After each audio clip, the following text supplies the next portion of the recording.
اعوذ باللہ من الشیطان الرجیم بسم اللہ الرحمن الرحیم تمام محفل و شریعت سب السلام علیکم پیر فقیر دو پیاری مدد اور اللہ کی ذات سے خوشیاں دے موقع میں اپنی منزل مقصود سے پہنچائے ہر ایک ماں باپ اپنی اپنی اولاد دیاں خوشیاں ویکھنیاں نصیب کرے آغاز کر دیا تھا ادارے مدینہ محمد مصطفیٰ صلی اللہ علیہ وسلم کا دو جہانے والی بنیاد تو شاعر نے لکھیا پڑھ کے بسم اللہ کرا صفت اس دی جڑا مالک کل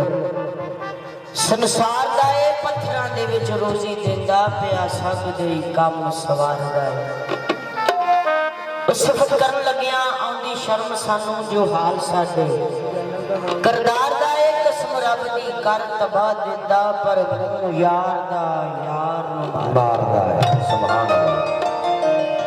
کون کسے غلام دا قسمت لیاوے ڈور دانا پانی اپنا ہاتھ قادر دے ڈور او گلاں کرنیاں سوکھیاں مردہ اوکھی پالنے بور اس ویلے جناب جب آپ کا ادارہ مدینہ عرش مولا دے گئے تے شاعر نے لکھیا ایک رات سی راز محبتاں دا نسی آماں دی سمجھ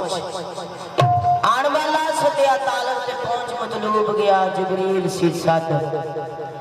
لجان والا باز آخر بنا دروازیاں تھی کیویں گیا سی عرش تو جان والا امر اکل نو کی دخل تھے جانے جان والا جان لجان کہ رب ایک محبوب دے دم بدلے ساری دنیا نو گل پا بیٹھا ایسا یار دا دیش پسند آیا اپنا گھر بھی اوتھے بنا بیٹھا پورا ملائک سرکار دے رستے وچ کھڑیاں سرکار دا استقبال کردیاں نے لینا دینا برات دا جگ جیندیاں دے میرے بنا دا وسا کوئی نہیں قابل دے